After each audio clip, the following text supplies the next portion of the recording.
This is IAQ Radio, Indoor Air Quality Radio, the voice of the indoor air quality industry, with your hosts, Radio Joe Hughes and the Z-Man, Cliff Zlotnick. And now, Radio Joe Hughes. Good day, wherever you're listening from, and welcome to IAQ Radio Plus. This week is episode number 590, and we welcome Lindsay Cook, the new AIHA President, for a show we're calling Healthier Workplaces, a Healthier World. Before we get started, we want to thank our sponsors. They're the reason IAQ Radio is still free. IAQ Radio Association sponsors are the American Conference of Governmental Industrial Hygienists. Learn more at acgih.org. The Cleaning Industry Research Institute. Learn more at ciriscience.org. The Indoor Air Quality Association. Learn more at iaqa.org. AIHA, Healthier Workplaces, a Healthier World. Learn more at aiha.org. And the Restoration Industry Association. Learn more at restorationindustry.org. IAQ Radio industry sponsors are AEML Laboratories. Learn more at aemlinc.com. Particles Plus. Learn more at particlesplus.com. And Healthy Indoors Magazine. Subscriptions available at healthyindoors.com. And now you can win a cool prize. It's time for the IAQ Radio Trivia question. Be the first to correctly answer. Simply email your answer to czlotnick@cs.com. Or if listening live, just text your answer from your computer. And now, here's the Z-Man with this week's IAQ Radio Trivia question. Hello, everyone. Congratulations go out to Dale Saylor, Belfort, Chicago, Illinois, who was first to identify the norovirus as the very contagious virus causing gastrointestinal illness associated with cruise ships. The IQ Radio Trivia question for today, Friday, June 19th, 2020, has been sponsored by Ideas, a solution chemistry company providing unique solutions to odor removal, surface cleaning, and decontamination problems. Here's today's IAQ Radio Trivia question. Name AIHA's first president. Back to you, Joe. Okay, so today we've got Lindsay Cook. He's the latest AIHA president, just became president in June at the end of AIHCE Experience 2020. Prior to his recent retirement, he was the senior vice president at the EI Group, Inc., an environmental health and safety consulting firm in Morrisville, North Carolina. Mr. Cook is a graduate of the University of North Carolina with an undergraduate degree in chemistry and a graduate degree from the Industrial Hygiene program. Welcome, Lindsay. Thanks, Joe. Glad to be here with you today. It's great to have you on IAQ Radio, and looking forward to a great discussion. Let's talk a little bit first about your own background and how you got involved in the industrial hygiene world.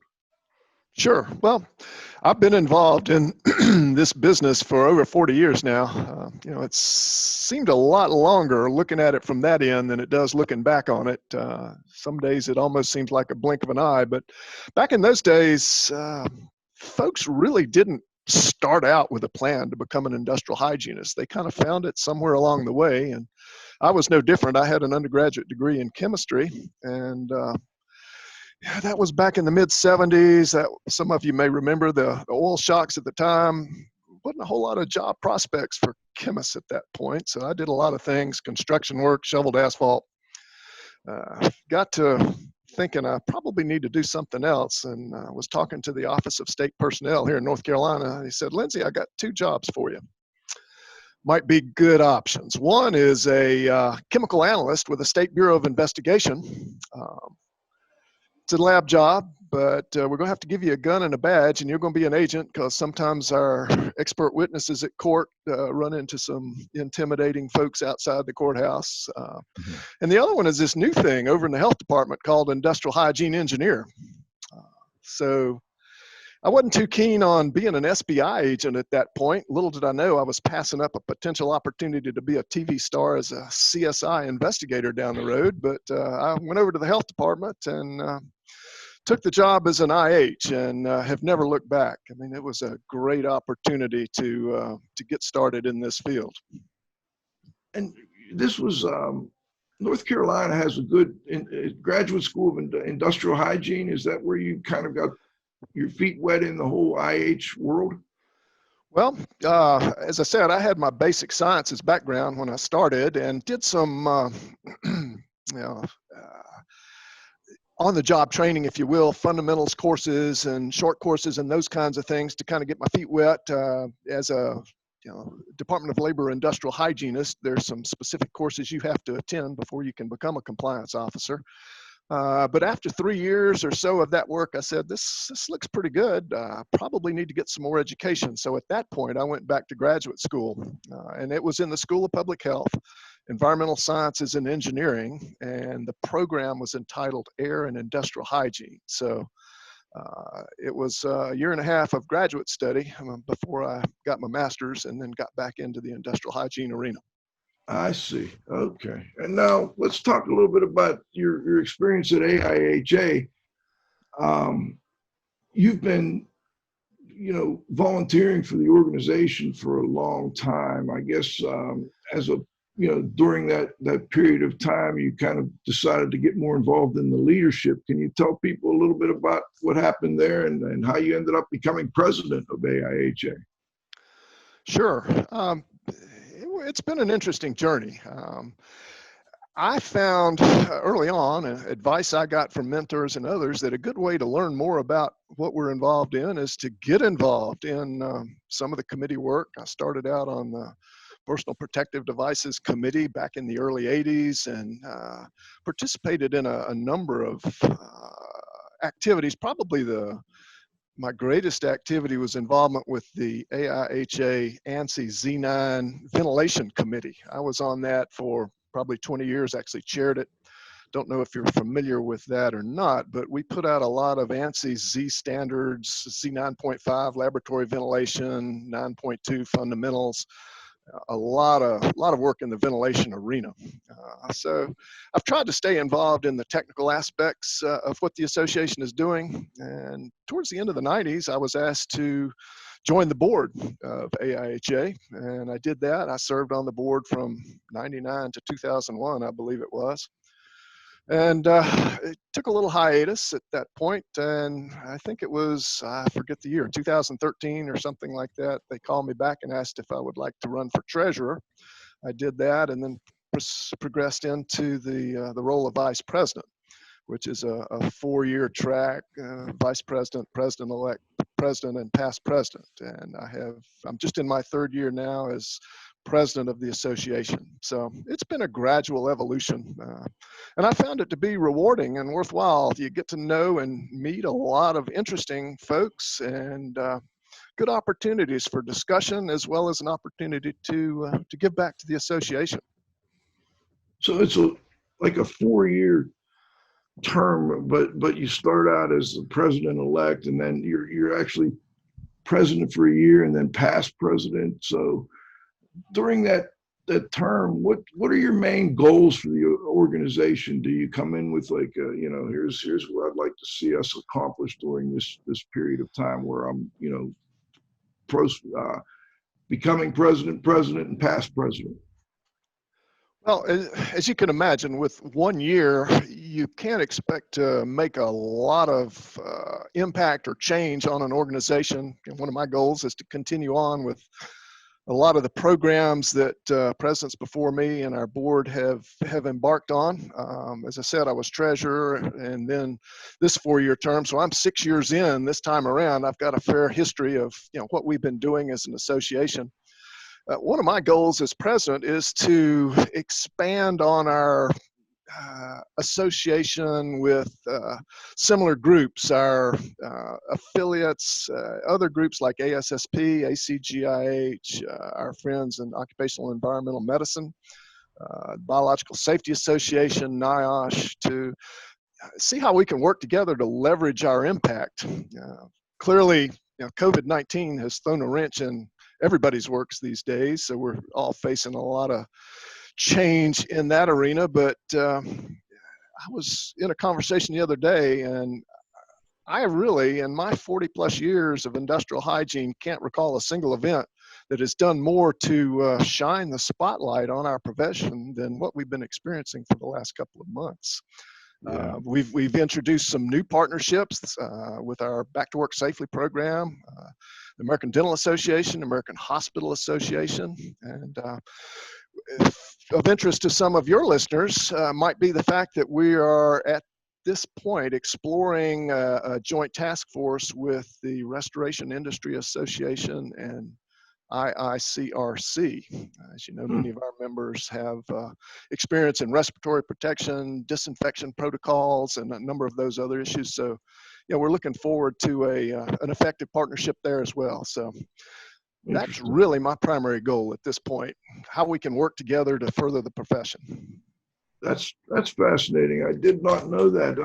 And it's great because, we're seeing more organizations coming together to work toward a common goal, and seeing more cooperation and coordination between those, oftentimes the what we call the IEPs, the indoor environmental professionals, the certified industrial hygienists, the safety professionals who oversee projects, and the RIA and IICRC registrants and members who are the ones in the trenches trying to complete projects that a lot of these folks are overseeing. So I really I commend you on that, and I hope that works out.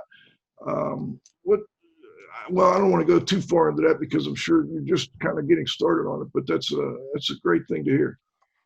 Good. Yeah, hopefully that will be put together here in the not too distant future. As I said, we just really started those discussions within the last month or so. So I'm hoping we can move that forward quickly, but we'll see. Stay tuned.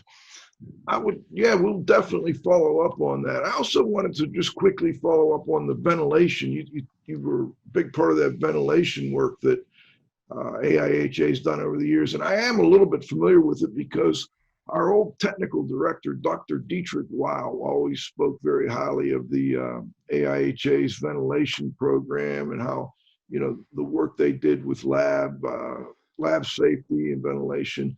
So I don't know if you're familiar with Dr. Weil or not, but he always spoke real highly of that program.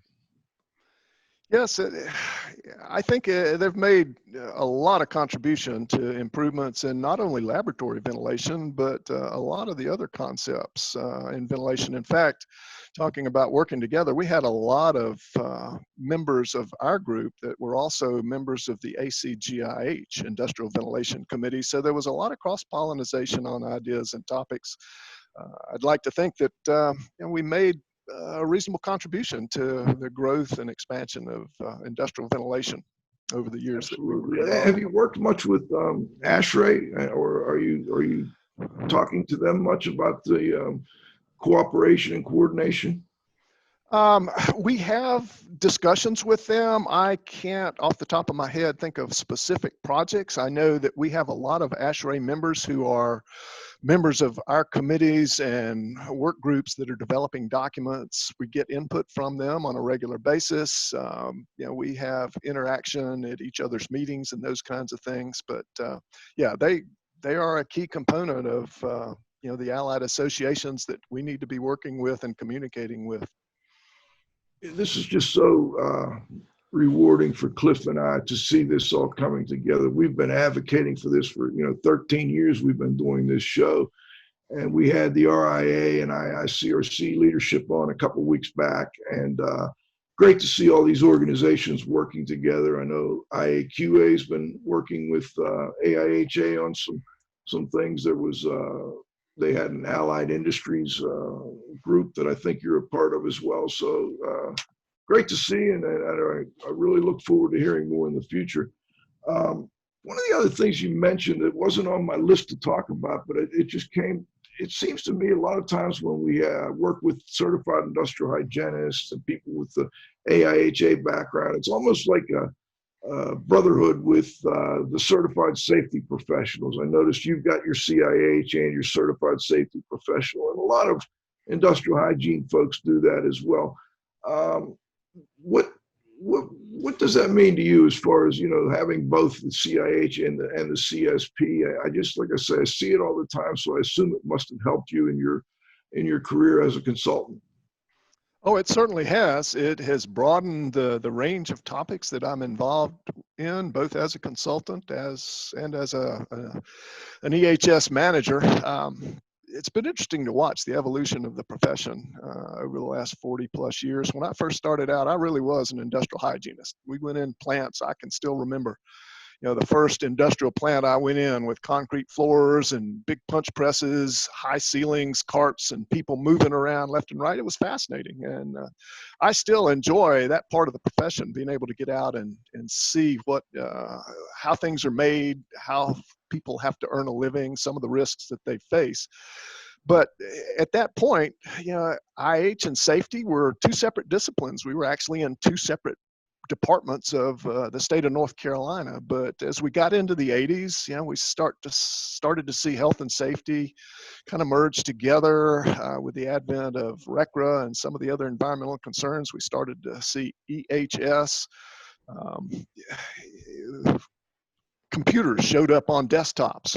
We got out of industry and into academia, office buildings, those kinds of things that pushed us into the built environment.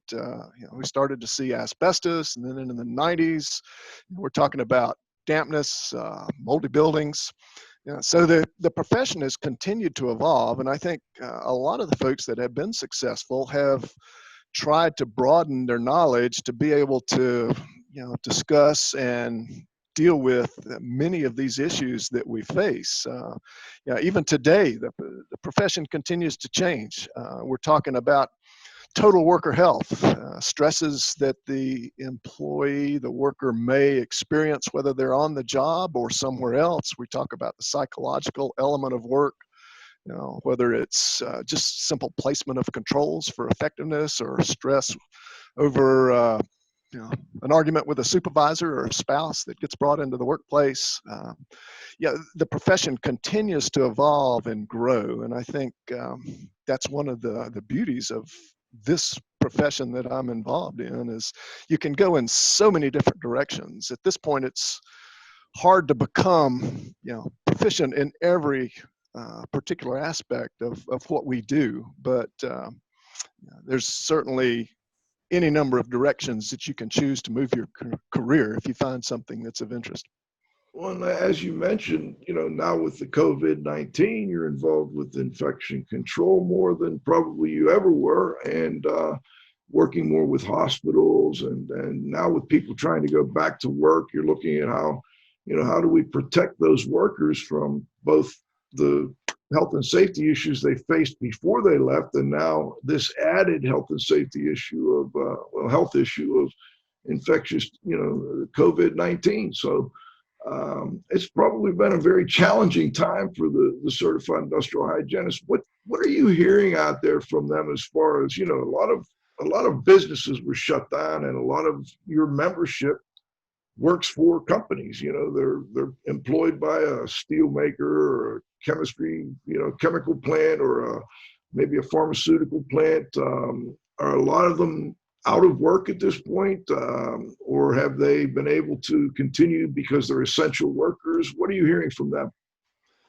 Well, you're right. Our staff at AIHA, Government Affairs, and others were successful in getting industrial hygienists as well as occupational health and safety professionals declared as essential workers, which is obvious to most of us that are involved in this field. I mean, we're respiratory protection experts. We deal with protocols and disinfection and biological risks, so it just makes sense. But I have heard, just anecdotally and talking with folks, that some of the traditional industrial hygiene types of things that have been done in the past, maybe surveys or training programs, because of the social distancing elements. I mean, after all, we're hanging pumps on people's belts and pinning samplers to their collars. Some of that work has slowed down. But on the other hand, I also hear from folks that the COVID-19 has generated a lot of requests, whether it's respirator fit testing, whether it's helping folks to develop protocols for return to work, for cleaning, disinfection, all those other things, even helping set up programs for employee screening as employees return to work at essential businesses. So it's kind of a double-edged sword, but I am hearing that some of the typical IH stuff is slowly starting to come back, but there's been a lot to do, no doubt about that. Yeah, it's been a real challenge, I'm sure, for a lot of the membership. And Cliff, I want to just make sure I give you a chance to jump in if you had a question or a follow-up. Not yet, Joe. Okay. What I'd like to do is move on now to the AIHCE, your recent conference. It's a big event every year. You know, you get, I think, I may be wrong, but more like maybe 5,000 people attend that event in person when you had it, when you were able to attend in person. This year it went virtual. I'm wondering if you could talk to us a little bit about some of the lessons learned, you know, how it went, some of the lessons you may have learned as a result of trying to do this rather large conference virtually. Sure, Joe. Yeah, and you're right. We usually have between 4,000 and 5,000 folks at our face-to-face in-person conference. And as you may expect, those things are, you know, started on years in advance. We're talking about contracts with hotels and conference centers. The program itself generally comes together over the year prior to the conference. So with all this COVID-19 that came to pass in early March, it really threw us for a loop. And my hat is off to our staff for the ability to make this 180-degree pivot to a virtual conference in that short period of time. We were pleased with how it came out. We actually had over 2,000 people register for the virtual conference, which is almost half of what we would get at a walk-in conference. And I mean, we were almost overwhelmed by that. In fact, probably some of that contributed to a few of those hiccups we had on the first day, but staff got their heads together, sorted it out. And I mean, you know, we've heard nothing but positive comments about how the conference came out. Yeah, one of the interesting offshoots of that is typically the PDCs, our professional development sessions that we hold in conjunction with conference, are typically limited by the size of the room, but we found that we could actually register more participants in the PDCs because of the virtual format. Where in the past, folks had been closed out if they didn't get registered for the, you know, the popular ones promptly. And that was something that we hadn't anticipated. But all in all, we were pleased. I think we will continue to see these kinds of conferences. A lot of folks were saying they enjoyed the virtual aspect, that it gave them, you know, more time. They didn't have to travel. They were better able to sit and absorb the sessions and could move around with having to walk from one end of the conference center to the other. I mean, we all miss that face-to-face contact and the opportunity to have sidebar conversations in the halls and shake hands with old friends. So somehow I think we've got to figure out a way to come at it from both sides. But rest assured, we'll continue to look for approaches to that. But I think it's pretty clear we're in a new environment here, and we're going to have to figure out how we adapt to that. It sounds like you are adapting, and that I'm sure you've got plans for next year. Where are you supposed to be next year if it goes in person? Well, the plan right now is for Dallas, Texas. Dallas, That Texas. will be the last week of May, I believe. And yeah, we're keeping our fingers crossed, but it just depends on who you talk to as to how long this is going to go on. But we'll be ready in one way, shape, or form. I see. Yeah, that's a tough call. I mean, May of next year, who knows where we'll be at that point. We may be in for a third wave by then. I don't know, but hopefully we'll have some kind of vaccination or vaccine, or, you know, at least better treatment for it, because right now it just looks like it's not going away anytime soon. And, you know, there was another question I kind of had that I've been thinking a little bit about this. You know, the flu, just the regular flu, is obviously a major issue. And I'm wondering, in the past, do you know if workplaces and industrial hygienists were involved in the same kind of, you know, planning and preparation for flu season as what you're seeing now with the COVID-19? And if not, do you expect that to be more of an emphasis this year when the flu season comes around? Well, I think you're right. There will clearly be an emphasis on what's going on. This has been a particularly bad flu, as we know by the statistics that we all see. There have been several other occurrences. We had SARS, MERS, avian influenza, other things that have popped up over the last decade or two, where industrial hygienists have been called in to help with some planning, a lot of concerns about the potential for pandemics. Some of those previous ones didn't pan out like some of the folks had suggested the worst case conditions might be. But yes, we've been involved in that, and we have folks who specialize in infection control. They work in the healthcare industry and other spaces, and that's been a big part of what they do. But I think we're going to look at each new flu season now with a little different light than we probably have in the past. Yeah, I think we're gonna have a little different perspective on these flu seasons. Because you think about it, and the flu's been around for many, many years, and we don't have a good vaccine. We have vaccines, but not necessarily do they get the right strain every year, and so on and so forth. And I'm wondering if we're going to end up with the same situation with the COVID, if it mutates and we just have a very difficult time putting together a vaccine. I could see the industrial hygiene world really being busy trying to help business owners and workplaces deal with that for many years to come. Well, let's hope they're successful. You're kind of getting out on the ragged edge of my knowledge of bio issues, but yeah, you're right. Influenza vaccines have always been a problematic issue, getting the right target. But we've got so many new technologies now with all the genomics and laboratory techniques that are available to us. Let's hope that we can come up with an effective solution to this issue that we're facing now. We're getting close to halftime, but I wanted to kind of set the table for the second half. We had talked a little bit prior to the show about one of the keynote speaker, he did both an opening session and then the closing session, Rene Rodriguez. And very interesting. I only got to see the closing session, and he was a very interesting gentleman talking about how people kind of receive information in the brain and the different regions of the brain, and how people, strive for and want this, structure, order, and predictability. I wonder what your takeaway was from Rene Rodriguez. Let's start with the opening session, and then when we come back, we'll talk a little more about the closing session. Sure.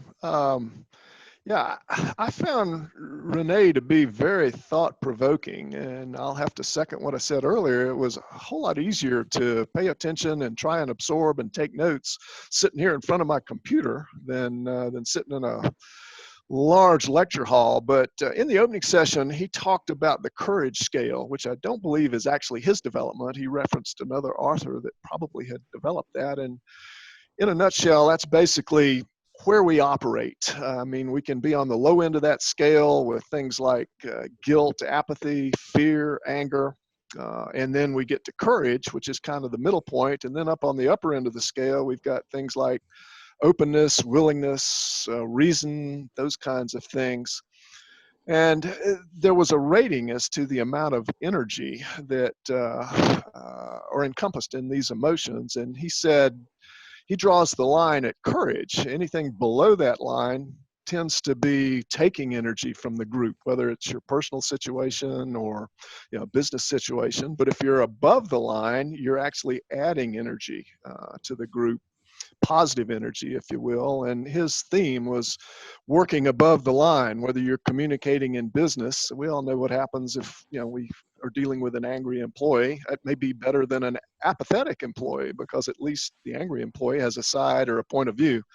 But he was encouraging us to try and focus our communications on work above the line.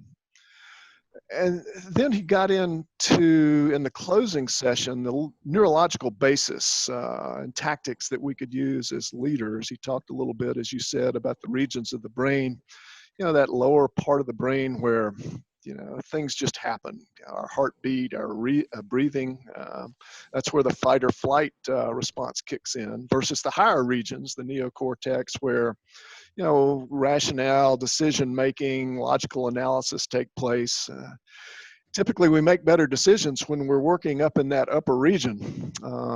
But unfortunately, when we're under stress, that fight or flight, knee-jerk reaction kicks in, and we probably don't make good decisions. So we tied it all together with communications and making sure that we can reduce the stress and make sure we're functioning in that rational performing part of the brain when we're making decisions. And he threw in how we can improve communication, context, modeling. I've actually used a couple of his thoughts this morning when I gave my little story about the 2 job opportunities that I had available. How do we put elements, communications in context for the listener to make it easier for them to hear what we're saying? But I found it very interesting and frankly, very helpful in considering how leadership works, whether it's at AIHA, whether it's in a business relationship, or even in dealing with your personal relationships. There was actually a YouTube video that I found on the courage scale where he goes over a lot of the parts of the presentation that he gave to us in the opening session that your viewers might be interested in, and we can get that to you if you're interested in making it available. But it was an amazing presentation. We could get, if you could get that to us, we could have Cliff put that in the blog, and then people who are interested could go ahead and do a little more searching around a little bit more and learn a little bit more on the topic. I just thought it was very interesting the way he presented, the way you don't think about how you think, and like you said, there's the fight or flight, and we see a lot of that in workplaces, but the higher level thinking a lot of times doesn't even get a chance to kick in, because when you're in that fight or flight situation, it kind of overwhelms your thinking process, I think. So it's very interesting. I appreciate your thoughts on it. Sure. What I'd like to do right now, Lindsay, is we're going to take a little break here. We're going to thank our sponsors, and then we'll be back with the second half of our interview with the current AIHA President J. Lindsay Cook. Iaqradio industry sponsors are Particles Plus engineers and manufacturers of feature-rich particle counters and air quality monitoring instrumentation. Learn more at particlesplus.com. Count on us. Healthy Indoors Magazine, a free online digital magazine for industry professionals and consumers. Subscriptions available at healthyindoors.com. And AEML Laboratories, free FedEx shipping, great pricing, same-day results, and never a rush fee. Learn more at AEMLinc.com. Association sponsors are the Indoor Air Quality Association, a multidisciplinary organization dedicated to promoting the exchange of indoor environmental information through education and research. Learn more at IAQA.org. The American Industrial Hygiene Association, AIHA, Healthier Workplaces, a Healthier World. Learn more at AIHA.org. And RIA, the Restoration Industry Association, the granddaddy of the restoration industry. Network with leaders. Learn more at restorationindustry.org. SIRI, the Cleaning Industry Research Institute. See more deeply through science and research. Learn more at ciriscience.org. That's CIRI science.org. ACGIH, advancing the careers of professionals working in the environmental health, industrial hygiene, and safety communities. Interested in defining their science at acgih.org.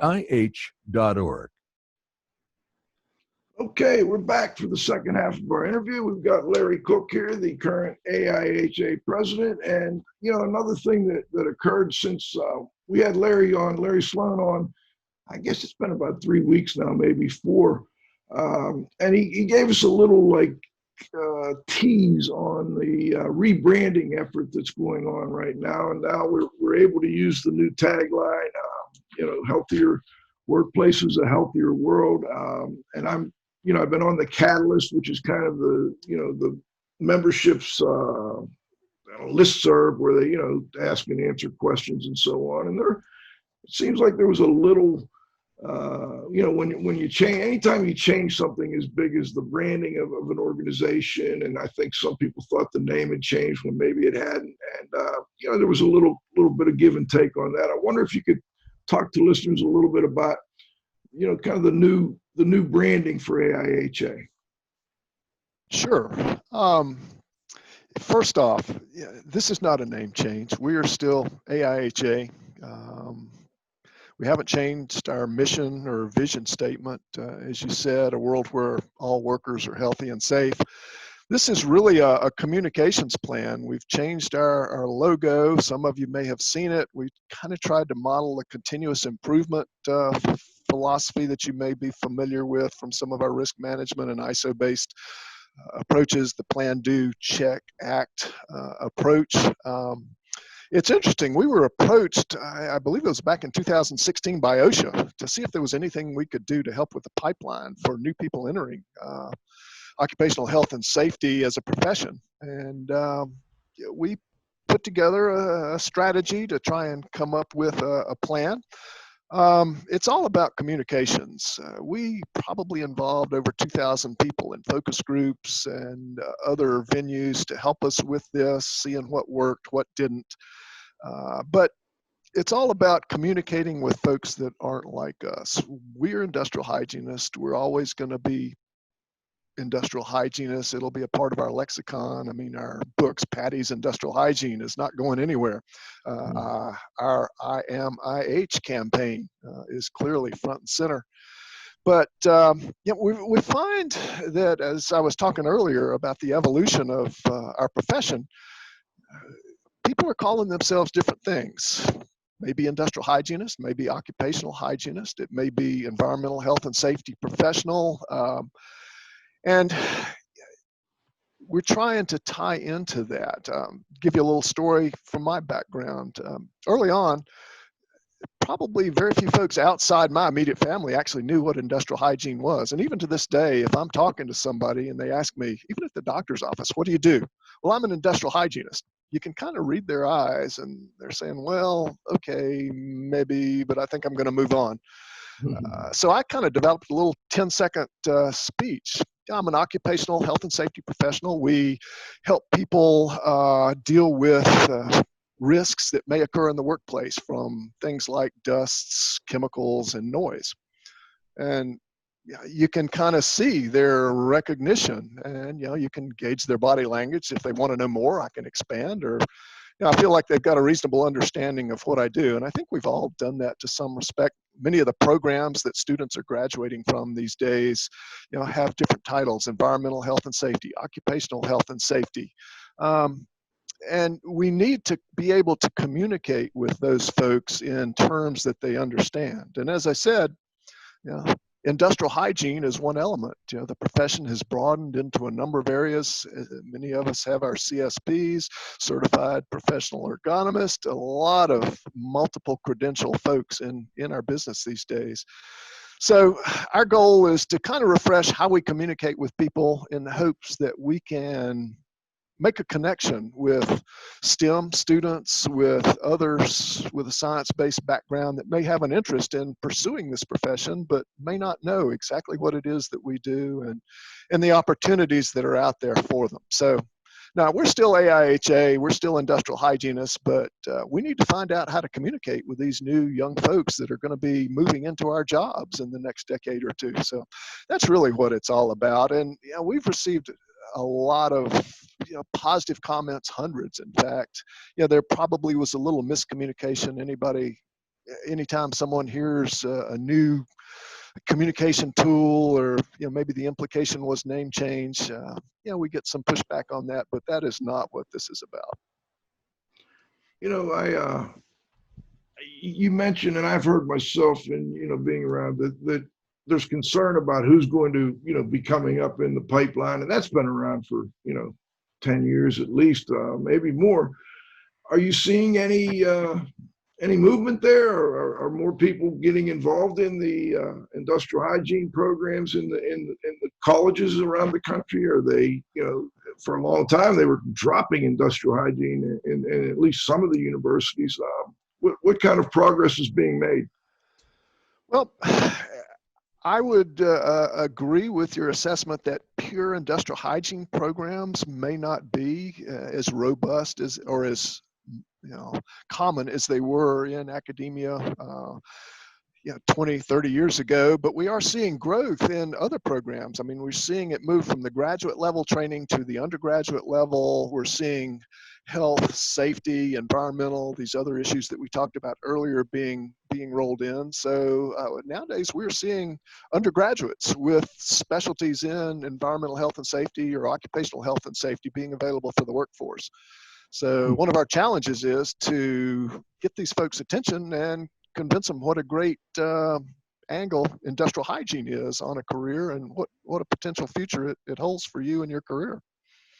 Yeah, But we are seeing growth in that area. We've got a very active student section chapter. We've been really emphasizing that.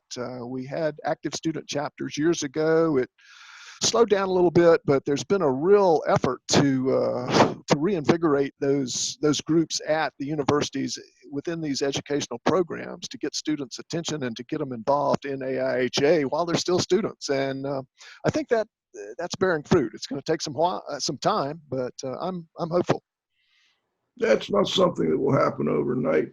I also know you're working with, we've got Mary Lopez on next week from ACGIH, and you've been working on some things with ACGIH. I wonder if you could talk to listeners a little bit about the things you're working together on. Sure. I just had a really great conversation with Mary a week or so ago, getting to know each other a little bit better.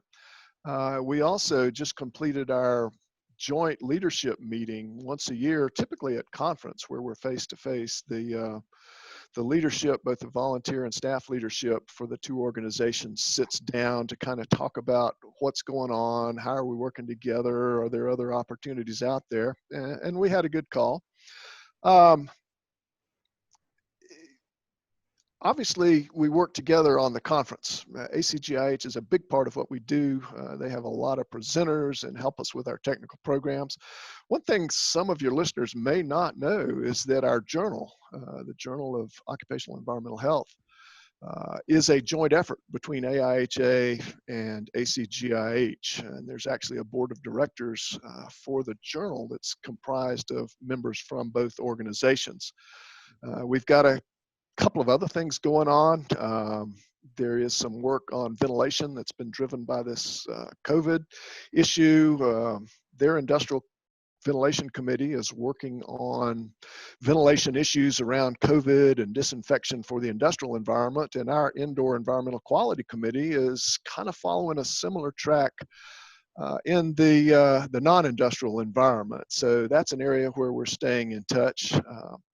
The bioaerosols book that was recently redone, AIHA, our bioaerosols committee and a couple of others played a big part in helping with that revision. There are more opportunities out there. Just last week, we talked about the issue of respiratory protection, particularly as we're dealing with that in this COVID world. Both of our organizations have expertise there. That might be an opportunity where we can work together. And total worker health, I mentioned that earlier, another great opportunity where we see the potential for continued collaboration. But that ties right in with what I was speaking to earlier, is how we work with our sister organizations to leverage our impact.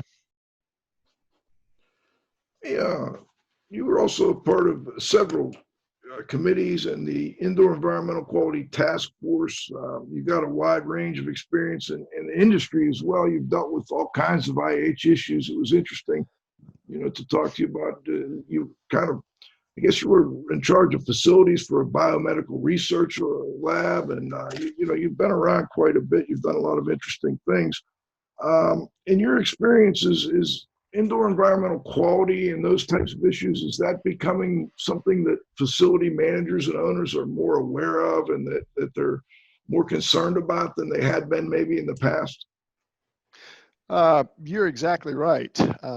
I did take a hiatus in my consulting career and spent some time at an R&D facility. We actually did chemical toxicology research. We were dealing with some pretty nasty chemicals, and in that environment, you kind of have to take the approach of guilty until proven innocent. But to your point, I had responsibility for other facility-related functions, and in that role, I joined an organization called the International Facility Management Association. It was in the early 90s. We were just starting to talk about mold and dampness in buildings. Obviously asbestos had been around for a while, lead-based paint, many of those other built environment issues. And at my first meeting, the reaction was really interesting. Everybody was like, wow, you're an industrial hygienist. We've been talking about these issues for a long time. Why don't we know more about your profession?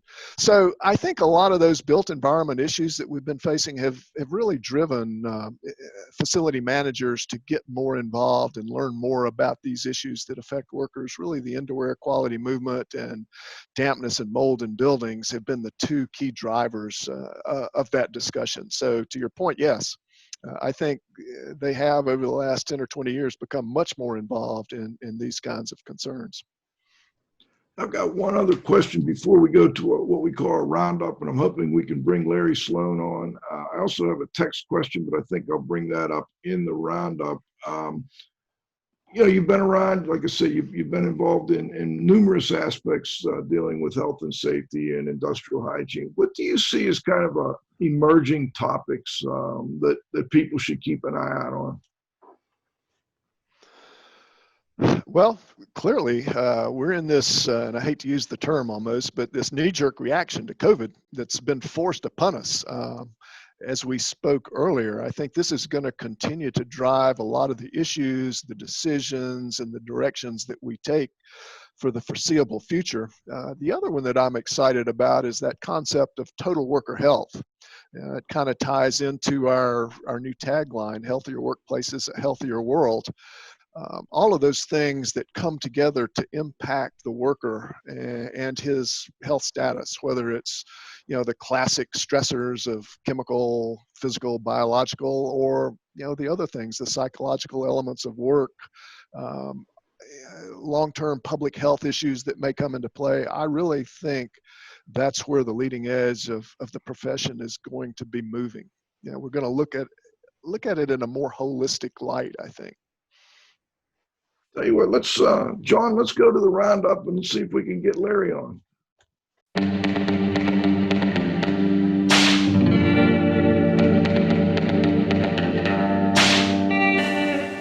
Let's see if we've got Larry. Hello, Larry. Welcome. Welcome back to Iaqradio. It feels like it was yesterday. Yeah, it wasn't too long ago, and I'm sure you've been a busy man since. You had the conference and a whole bunch of other things going on. I wanted to bring you in and see if you had anything you'd like to add to what we've talked about already. Well, Lindsay's done a phenomenal job of covering the conference and, of course, the brand refresh, the evolution. I'll make a quick comment about that whole brand refresh. And again, the point is, how do we first generate awareness about the profession to people that know absolutely nothing about industrial hygiene? So it's an awareness campaign first. And then once we make aware of who we are, what we do, and what the value to society is, then it's about educating folks. And we're going to be doing a deeper dive into specific industrial segments, such as the construction industry, as well as the chemical sector, which is where I came from when I was an engineer. And we want to start educating these folks, whether they're senior management, operations people, HR, different functional capacities in these industries to better explain what it is that industrial hygienists do. And then after you educate, then it's all about filling that pipeline. And that's the efforts that we're doing with the schools. Lindsay mentioned the outreach to undergraduate and graduate programs. And when I was traveling, I would spend quite a bit of my time speaking with students around the country. So I would pick a city, I'd go to the city, I'd set up meetings with our local chapters, and then I would hit one or two schools in that area, and I would go in and I would talk about AIHA and how great a career in industrial hygiene is. And I'd actually get a couple converts. So it was really a fun value proposition for me to reach out and talk to the students. Thanks, Larry. That's a good point. This really is a multifaceted effort. Yeah. I've got a text too from a listener saying, ask about the AIHA Foundation and scholarships. I think that's something a lot of people aren't that aware of. Either one, let's throw it out to either one of you. Well, I don't know, Larry, I'll take a stab at it, but Go ahead. you know, we developed years ago a educational foundation, so to speak. It is a separately organized tax-exempt entity. Contributions are tax deductible, but the primary aim is to support education of the next generation of folks that are going to be moving into our field. And we've got a fairly robust program. We've got millions of dollars in our endowment now, and we use the revenue from that to fund scholarships. I think, and correct me if I'm wrong, Larry, we ordered something on the order of 40 scholarships awarded last year at conference. That's right. And these help students both at the undergraduate and the graduate level to pursue their education in industrial hygiene related topics. But we do a lot of fundraising things. Some of you may have heard about the Industrial Hygiene Foundation Fun Run that's usually held at conference. We had a virtual fun run this year, so you could compete at home and send in your time.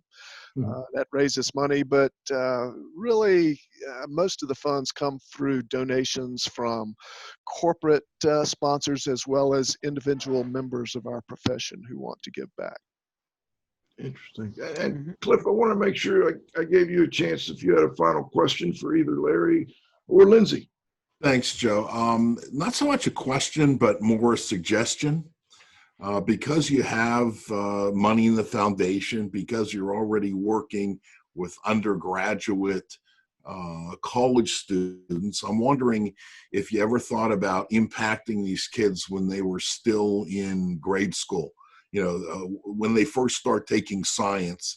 And that might be a great opportunity. And it might take a couple of little demonstrations of what happens when you mix some chemicals together or whatever, and it might just pique the interest in some of these kids when they're really young and thinking about what do they want to do when they grow up. So just a suggestion. If I may, Cliff, this is Larry. It's a phenomenal idea. And around the country, there are volunteers that actually go into elementary and junior high schools, and they do exactly that. They'll, they'll bring in a noise dosimeter, for example, and they'll bang a drum real loud, or they'll blow a horn or something, and they'll show the kids how to measure noise and what the long-term impact is on the hearing.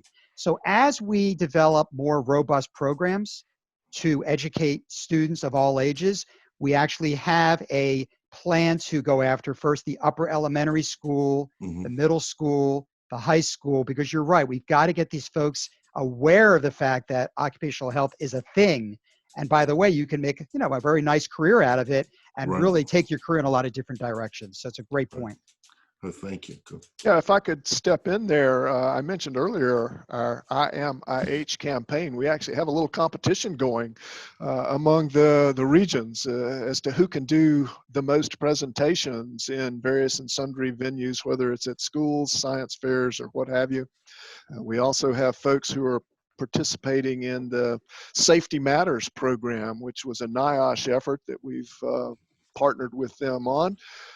To kind of help high school students understand what are some of the risks and hazards that they might experience in their first job. A lot of kids get thrown into a job somewhere and have no safety orientation or background. So yeah, we've got a lot of issues and initiatives in that area. It also seems now might be a good time to develop some online type resources for teachers. Or for parents now at this point, they're just crying out for better information that they can present. And if you had some online type resources available that people could use, a lesson plan or whatever, that may also help get the word out about the AIHA and just the whole idea of healthier work and healthier workplaces and a healthier world. Both of you mentioned, I believe, both the total worker health. And I'm not that familiar with that. Maybe can one of you, give us a little more information on what you mean by total worker health and what that initiative's been about? Well, I'll jump in there. We touched on it earlier, but total worker health is a fairly recent development. I mean, some of us have been looking at those issues for some time, but it's really kind of come into its own at conference. We had a really robust track on total worker health, actually some sessions on how COVID-19 and total worker health intersected, but it's all about the holistic view of worker health, whether it's, you know, one of the classical stresses that they may experience in their job, high noise environment, chemical or dust exposure, in addition to, you know, those psychological elements of work, you know, the public health arenas, what type of healthcare wellness programs, you know, does the employee have access to proper health care outside the work environment? There are any number of issues that can go into that. And I think we will continue to see that area grow. There are a number of centers of excellence around the country at educational institutions that are looking at this. Some of them you can actually go and get a certificate or a degree specialty in total worker health. Yeah, we partner with those. We've developed liaisons for total worker health and have people that are interacting to see how AIHA can better participate in those efforts. I don't know, Larry, you've got anything you want to add to that? Feel free. I will add that as part of the whole Total Worker Health Task Force, which has really been engaged since about a year ago now, not only are we looking at those centers of excellence, and we have volunteers that are curating the resources that are available through these 6 centers of excellence around the country to make sure that if you're an IH practitioner, you understand what's available, who the target audience is, and how to use it.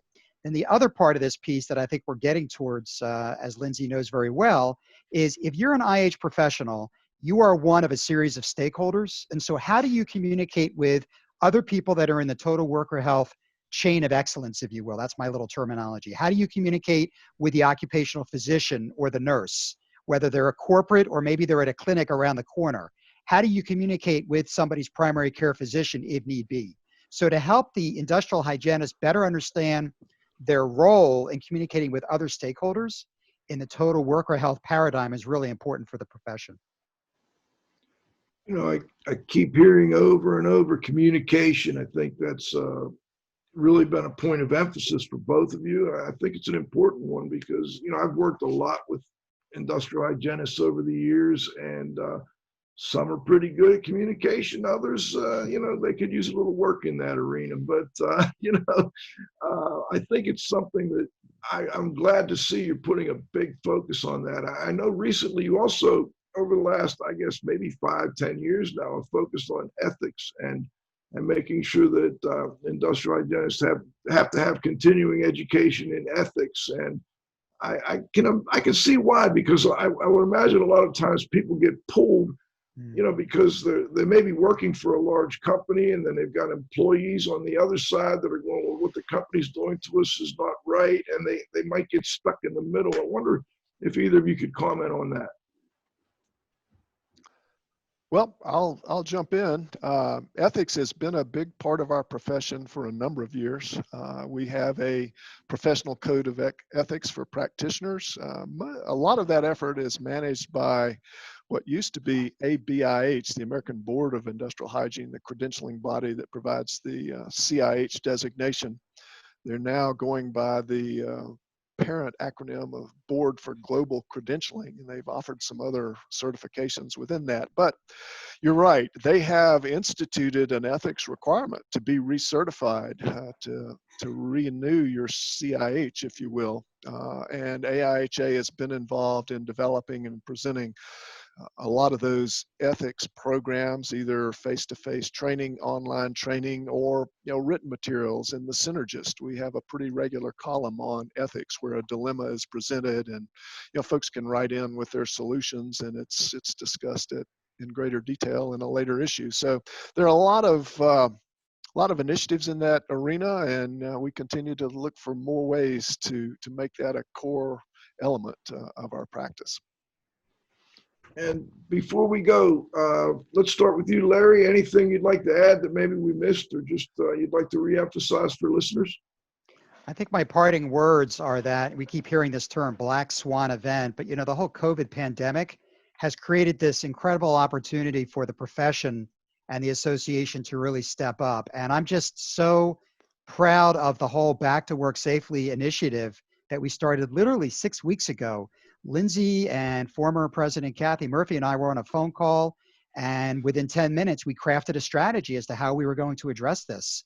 And now we have 20 some odd documents. I just got off a phone call with representatives from the American Library Association. And so as this initiative has rolled out, we are forging relationships with a lot of other allied organizations that we never would have thought that we would have any collaboration with. So I'm very excited about COVID being able to help elevate the presence of the profession in AIHA. Interesting. And before we go, Lindsay, final thoughts? Well, great thought, Larry. And we didn't get to that in our discussion. I would encourage anybody to go to the website backtoworksafely.org and see any of those 21 documents now. Some are in Spanish.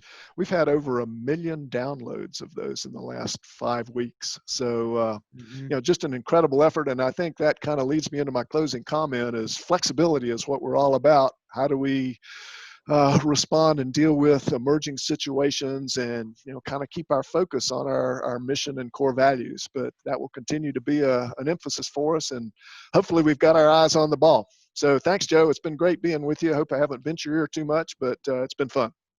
Fantastic, guys. And John had the website up, and we'll make sure Cliff gets it in the blog. I want to thank both Lindsay Cook and Larry Sloan for joining us this week on IAQ Radio Plus. Healthier workplaces, a healthier world. Fantastic, excellent discussion. Really appreciate both of you joining us. We'll be back next week. We've got Mary Lopez joining us from ACGIH. So we'll be doing we're going to talk a little bit about how they establish threshold limits and a little bit on standard development as well. I think that's a topic that a lot of our listeners are very interested in. So this is Radio Joe Hughes saying thanks to this week's guest, Lindsay Cook. Also want to thank my co-host, the Z-Man, Cliff Slotnick. John, you got to have faith at the controls. Most importantly, our growing group of loyal listeners. We'll be back next Friday at noon with the next episode of IAQ Radio Plus. For IAQ Radio, I'm Spike Reel saying thanks for listening.